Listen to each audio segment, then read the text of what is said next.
A proposta de emenda constitucional PEC 287 de 2016, também conhecida como a reforma da Previdência, vem sendo discutida por toda a sociedade.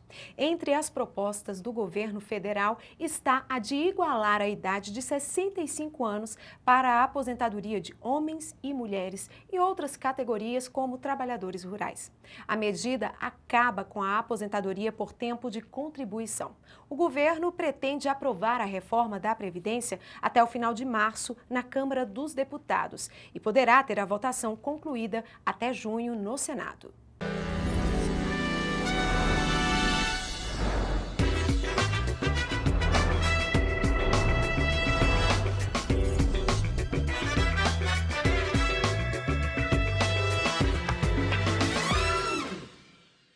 O OAB Entrevistas recebe hoje o presidente da Comissão Especial de Direito Previdenciário da OAB Nacional, Chico Couto. Seja muito bem-vindo ao nosso programa, doutor Chico. Prazer tê-lo aqui. Prazer é todo meu. Para falar de um assunto tão atual, né, tão debatido, e a OAB tem criticado a falta de um debate mais profundo sobre o tema, né, sobre a reforma da Previdência. Inclusive, realizou uma audiência pública para tratar sobre o assunto, todo o tema, e tem trabalhado para formar uma frente em defesa da Previdência. Como é que você está enxergando toda essa questão? A reforma a toque de caixa, ela causou uma estranheza não só para o Conselho Federal, né, mas para todas as respectivas seccionais e para todas as entidades envolvidas na reunião outrora mencionada. Só que, não só para a OAB, todos perceberam e a sociedade percebeu que a reforma estava acontecendo a toque de caixa. Isso traz uma certa preocupação por parte da ordem e uma precaução também. Por quê? Porque algo que é tão importante ser tocado a toque de caixa é meio que incongruente.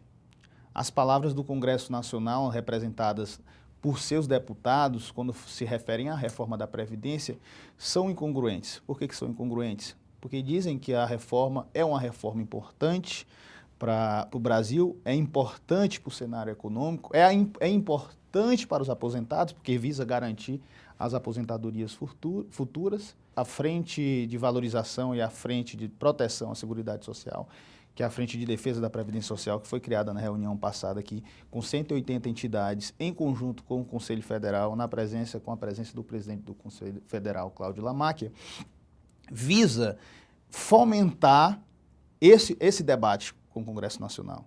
Diga-se de passagem, a OAB e nenhuma das entidades envolvidas nessa reunião, que são todas as frentes, isso envolve todas as centrais sindicais, centrais de servidores, federações de servidores, a própria OAB, na qualidade representativa, de representar toda a sociedade brasileira, não foi convidada para o debate, né? Até o momento, nenhuma das entidades envolvidas, tampouco a OAB, foi convidada para o debate. Então, a OAB provocou o debate. Eu gosto de mencionar que o final da sua explanação, você fala que o Congresso vai aprovar em primeiro turno até final de março. Mas isso é um ponto positivo para a gente, para a sociedade, porque esse discurso a gente escutava em novembro, que seria em dezembro. Em dezembro, ela foi retirada do regime especial e passou para o trâmite normal. Então, ela perdeu o recesso parlamentar e voltou à votação agora com a volta do período do recesso legislativo. E agora já é final de março. Hoje já vi uma entrevista na própria Rede Globo dizendo que a reforma seria aprovada até setembro. Olha, então isso é bom, isso é bom. É sinal de que a OAB e as entidades envolvidas nesse debate, nessa provocação, vem surtindo efeitos. Então, que a sociedade não se acanhe. O governo não é tão forte assim. Existe um grupo, que são todos os brasileiros, que são contra a reforma da Previdência. É contra a reforma da Previdência. Com certeza. E agora, em fevereiro, o Conselho Pleno da OAB aprovou a redação final da carta aberta, né, sobre a reforma da Previdência. Ele é contrário a termos que levam aí a PEC 287, anunciada pelo governo federal no ano passado. Qual que é a importância da divulgação dessa carta, doutor Chico, para a sociedade, para o cidadão brasileiro? a OAB volta a exercer o papel de protetor da sociedade. A sociedade, não é toda a sociedade que consegue entender o que está passando no Congresso Nacional. Não é toda a sociedade que consegue entender uma reforma previdenciária, seja uma reforma tributária, seja uma reforma trabalhista. As entidades representam seus servidores ou a quem elas sejam vinculadas. A OAB representa a sociedade. E a OAB é que faz essa comunicação, faz a digestão e faz essa comunicação à sociedade. Então a OAB ela entra nessa discussão para provocar a sociedade e demonstrar à sociedade de forma mais simples o que é que o governo está propondo. De extrema importância. Que é de extrema importância. Então a OAB ela fez uma carta de fácil entendimento, mostrando pontos da reforma que prejudicam o trabalhador brasileiro, que em suma é de ponta a ponta. A PEC 287 prejudica todos os trabalhadores brasileiros. Prejudica o trabalhador rural, a mulher, a servidora, o servidor, aquele que goza de um benefício assistencial, porque esse passa a valer por um salário mínimo, o trabalhador rural, em virtude da contribuição, então ela prejudica toda a sociedade brasileira, porque ela direta ou indiretamente está envolvida nesse debate. Um desses pontos, né, na PEC 287, e que tem se falado muito, é que o governo diz aí haver um déficit no sistema da Seguridade Social no nosso país. Você pode explicar melhor isso para a gente, doutor Chico? Isso existe mesmo? É fácil o entendimento. Ao contrário do que o governo tenta mostrar para a sociedade, falando em superávit primário, superávit, déficit da Previdência, isso acaba afugentando a sociedade a compreender esse todo. Né? Você não quer entender, você não consegue entender em virtude do palavreado, dos termos técnicos. Isso acaba se afastando a sociedade. Só que não é difícil o entendimento. A Previdência, a Seguridade Social, ela envolve a Previdência, a assistência e a saúde. São esse pilar é que sustenta a Seguridade Social. O que o governo está propondo não é uma reforma da Previdência, é uma reforma da Seguridade Social. Por que eu digo que é uma reforma da Seguridade Social? Porque o governo que diz que a Seguridade Social é deficitária, que não é, quem diz que a Previdência, a Seguridade Social, ela é superavitária, é a ANFIP. A ANFIP é uma instituição formada por auditores fiscais da União. Então é pouco incongruente a gente achar que a ANFIP está errada e o governo está certo. Mas eu não vou longe. Se existe de fato déficit, como alega o governo, por que o governo retira anualmente 100 bilhões da Seguridade Social através da desvinculação de receitas da União? Recentemente, participamos desse debate junto ao Congresso Nacional, na qual o Congresso subiu a desvinculação de 20% para 30%, que é a DRU. Para quem não entende, a DRU permite ao governo retirar da Seguridade Social o dinheiro do aposentado e da saúde, porque a saúde também faz parte da Seguridade Social, e gastar com qualquer outra despesa. Qualquer outra? Qualquer outra despesa. Salário de parlamentar, emenda parlamentar. Então é um pouco incongruente. Sim. Como é que você me disse que está deficitário um sistema e você vai passar a retirar 80 e agora vai passar a retirar 120 bi? E eu gosto de lembrar que esse dinheiro ele não sai só da Previdência.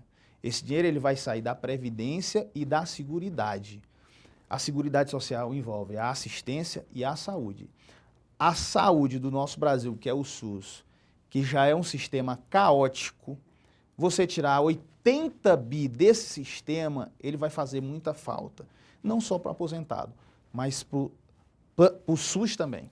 É verdade. Bom, o assunto é amplo, a gente tem muito que conversar sobre isso, então a gente continua no próximo bloco falando sobre o impacto da reforma da Previdência para as mulheres, os trabalhadores rurais e a advocacia. Não sai daí, nós voltamos já já.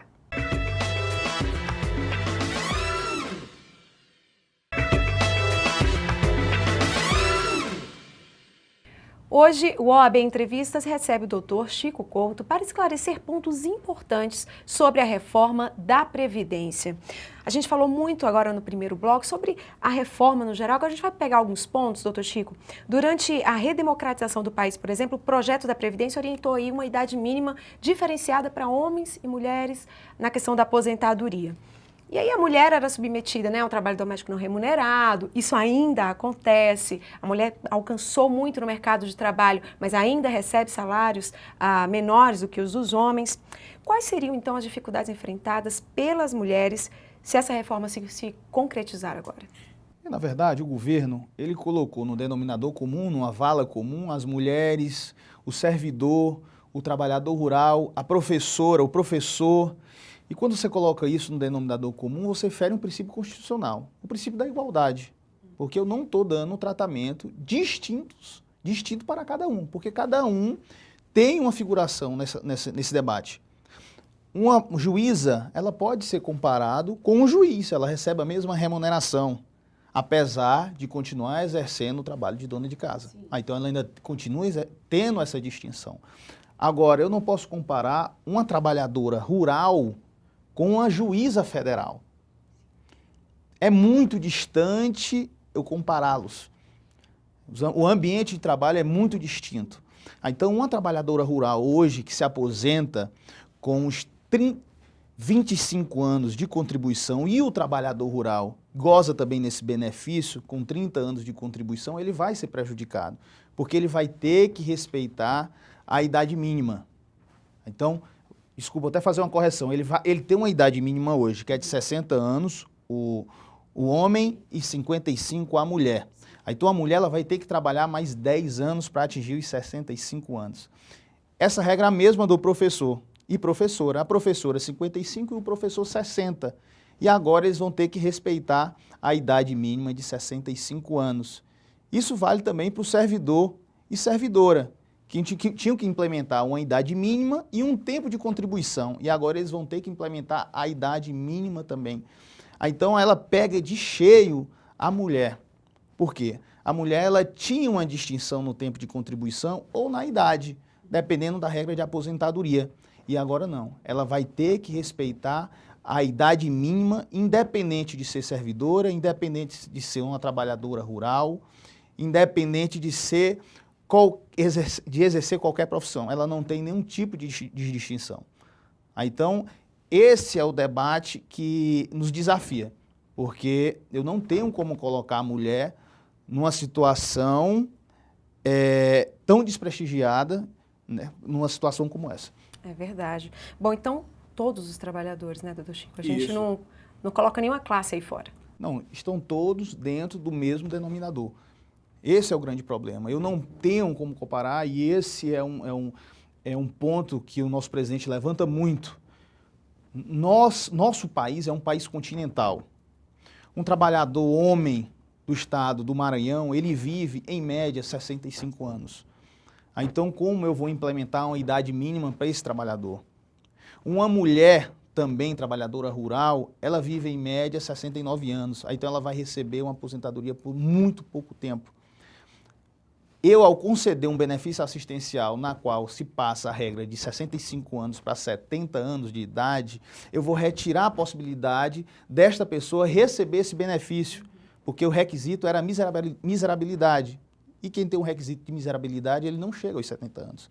Então, o governo, de certa forma, ele deixa no texto a possibilidade de aposentadoria, mas, de fato, nenhum trabalhador vai conseguir se aposentar, salvo algumas raras exceções que preencherem, e eu gosto de reprisar e de salientar esse ponto, preencher a idade mínima de 65, que não é só preencher a idade mínima de 65, porque ela também é transitória, ela vai subir de acordo com a expectativa de vida do trabalhador brasileiro, então isso também deixa mais distante a possibilidade de aposentadoria, e não só isso, o trabalhador vai ter que comprovar os 25 anos de carência, que eram 15, agora passam a valer os 25 anos de carência, que é quase um tempo de contribuição para a aposentadoria.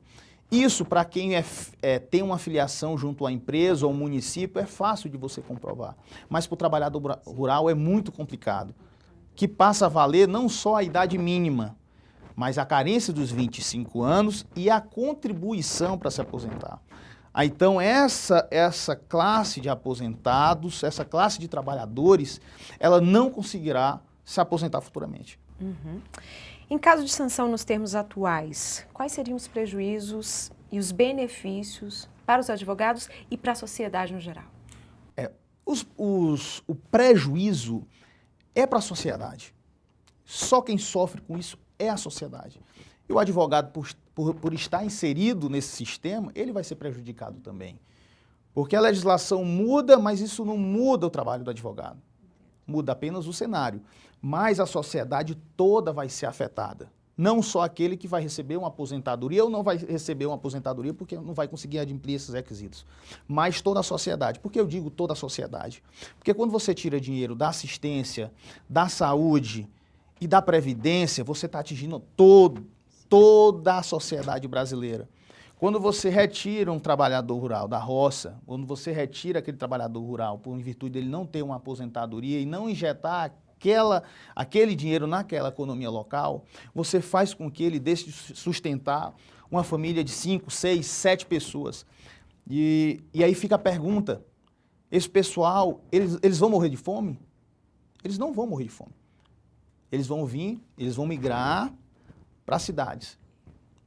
Então, vindo até as cidades, eles vão conseguir emprego? Eles não vão conseguir emprego. Eles não vão ter saúde, eles vão não ter emprego. O problema social que isso vai causar é muito grande. Isso sem falar nas economias municipais que deixarão de receber esse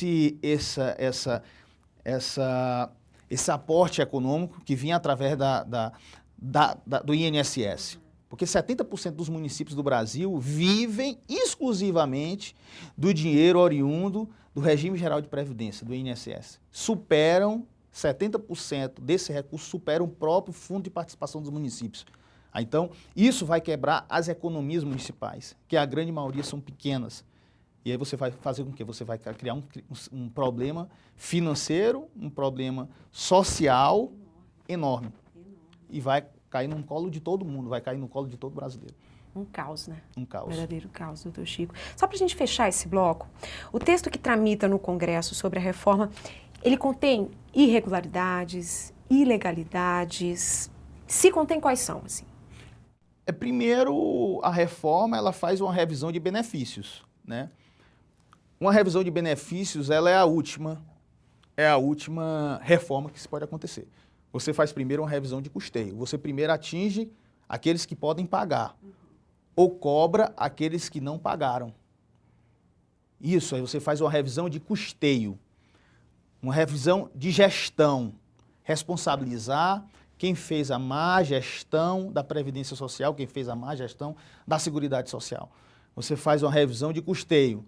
Será que eu preciso pagar mais? As empresas precisam pagar mais para que as pessoas possam se aposentar?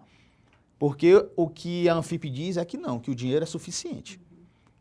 O dinheiro está lá, o que acontece é que o dinheiro está saindo de lá para financiar terem outras destinações. Aí, então não adianta, quem me fala assim, tem que reformar. A primeira coisa que tem que se fazer é tampar a caixa d'água. Enquanto ela estiver furada, não tem como botar água dentro, porque vai continuar saindo água. E pelo contrário, o governo aumenta a vazão. Então não adianta, eu posso fazer 1000 reformas. Se eu não conter a vazão, ele vai continuar sendo, pelo próprio governo, deficitário. Não tem. Você tem noção, o governo, a nível de isenção fiscal, ele deu para as empresas, em 5 anos, a isenção de 250 bilhões de reais. O governo deixou de cobrar 450 bilhões de reais. É o estoque da dívida. Isso está tudo declarado pela própria Anfip. Então, não tem como eu fazer uma reforma se eu não estou conseguindo fazer uma gestão. Se o dinheiro está saindo pela DRU. E aí se pergunta, se mesmo existindo, se existe de fato o superávit, como a Anfip declara, anualmente se tinha um superávit de 50 bi. Em 2015, isso caiu para 11 bi. Mas a gente pergunta, onde é que está esse dinheiro? Porque há 15 anos que existe superávit. Então, anualmente, tinha um superávit de 50 bilhões, 60 bilhões, 70 bilhões. Esse dinheiro não existe. Então, não adianta eu fazer uma reforma e continuar tirando dinheiro da Seguridade Social. Ela vai continuar sendo um problema para o governo federal. Maqueia um problema. Amanhã faz uma reforma. E a alegativa, eu gosto também de salutar, a alegativa da pirâmide etária, na qual se tem mais idosos e menos jovens, ela não é totalmente verdade. Porque o sistema de seguridade ele não é financiado apenas pelo trabalhador e a empresa. É isso que o governo deixa de mencionar na reforma. O custeio passa pela contribuição social sobre o lucro líquido, passa pelo PIS, CPMF, antiga CPMF, PASEP. Isso corresponde a 50% da receita. E o governo, ao calcular, ele se retira isso do cálculo. É por isso que aparece o déficit da Previdência, o tão falado déficit da Previdência. Bom, gente, no próximo bloco a gente continua aqui conversando com o Dr. Chico. A gente vai falar da questão do déficit da Previdência Social no Brasil e qual seria a solução para a reforma da Previdência. Nós voltamos daqui a pouquinho, não sai daí.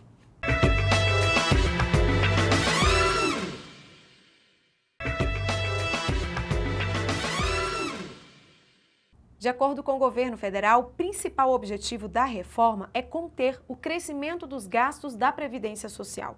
O rombo do sistema deve alcançar, neste ano, 149 bilhões de reais, com o pagamento das aposentadorias do setor privado e 90 bilhões com o regime dos funcionários públicos.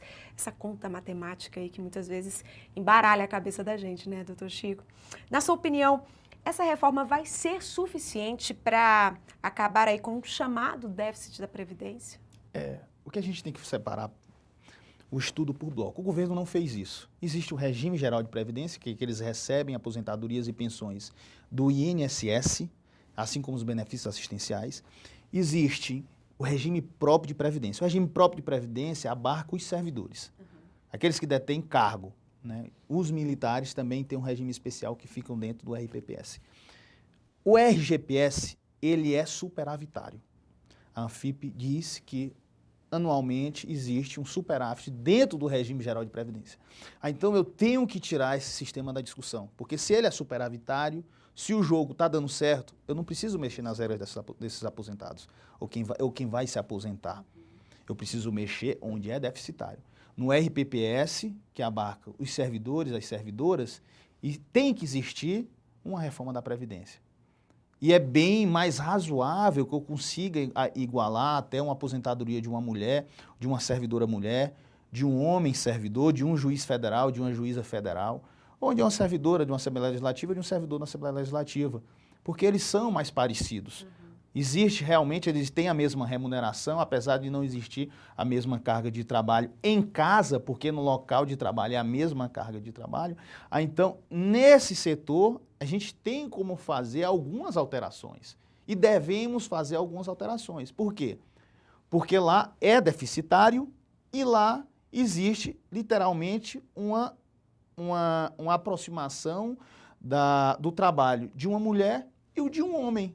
Então, eu tenho como fazer esses ajustes. Aí, então, eu separo o regime geral de previdência e o regime próprio de previdência. O regime próprio de previdência tem problemas, tem como se fazer ajustes. E o regime geral de previdência, ele é superavitário e não tem como eu igualar uma aposentadoria de um trabalhador rural e de uma trabalhadora rural. É muito distinto um do outro. Um trabalhador rural, ele sustenta a casa, o trabalhador rural fica em casa. Se eu tiro aquele sustento por meio da aposentadoria rural, eu prejudico toda uma família que não tem como se sustentar. E numa classe que tem uma servidora e um servidor, eu tirando o salário que poderia se transformar em uma pensão, ele não vai prejudicar tanto um grupo familiar, porque aquela servidora recebia a mesma remuneração daquele servidor. Então, a gente tem que dividir isso em blocos. Tem a aposentadoria dos militares, que é deficitária, a aposentadoria dos servidores, que é deficitária, e a gente tem que fazer esse ajuste, e tem as aposentadorias do regime geral de previdência, isso colocando a assistência também. Ela não tem como fazer ajustes, porque a classe nela abarcada tem uma expectativa de vida muito baixa. Então, e ela é superavitária. Então a gente tem que separar esse bloco e trabalhar uma reforma nesse sentido, nesse contexto, priorizando o custeio e a gestão da Seguridade Social. Porque se eu não fizer a gestão, pouco importa eu fazer alterações nas regras de concessão de aposentadoria, porque anualmente eu terei que fazer novas reformas, retirando o direito às aposentadorias e não procurando arrecadar mais. Durante todo o programa o senhor tem falado aqui sobre pontos, né, como deveria ser feito. Quais seriam então os termos de uma proposta mais equilibrada, doutor Chico, para a sociedade onde o Brasil ganhasse? O primeiro ponto é a gestão. Como eu sempre, né? Sempre é a gestão. Se eu não conseguir conter a despesa da Seguridade Social, eu não tenho como fazer uma reforma. E outra, eu preciso primeiro fazer o dever de casa. O que a população está revoltada hoje não é com o déficit nem com o superávit da Previdência. O que a população está revoltada é porque você não vê a classe dominante, os deputados, abrindo mão dos seus privilégios. Todo mundo quer que a sociedade faça a sua parte, mas os governantes não estão fazendo o dever de casa também. Eu acho que o trabalhador brasileiro, ele não é contra a reforma da Previdência na forma que foi colocada. Tem que se fazer alguns ajustes. Mas o que ele não está vendo é a classe dominante, os governantes do Brasil fazendo as alterações devidas a eles também. Então, eu não consigo aceitar essa reforma da forma que foi colocada. Primeiro, se faz os ajustes primeiros. E depois você vai fazer o ajuste nas minhas aposentadorias. É verdade, é o que tem revoltado tantos brasileiros, Isso. né? Tanto cidadão. Também no âmbito previdenciário, doutor Chico, a OAB tem atuado junto ao INSS, né? Como é que tem sido esse trabalho? Como é que a OAB tem participado aí nessa questão? A OAB, em conjunto com o INSS, celebrou um acordo na qual vai disponibilizar ao advogado previdenciaristas consultar o Cadastro Nacional de Inscrição Social, retirar processos administrativos e todos os serviços que eram disponíveis por agendamento eletrônico diretamente dos seus escritórios.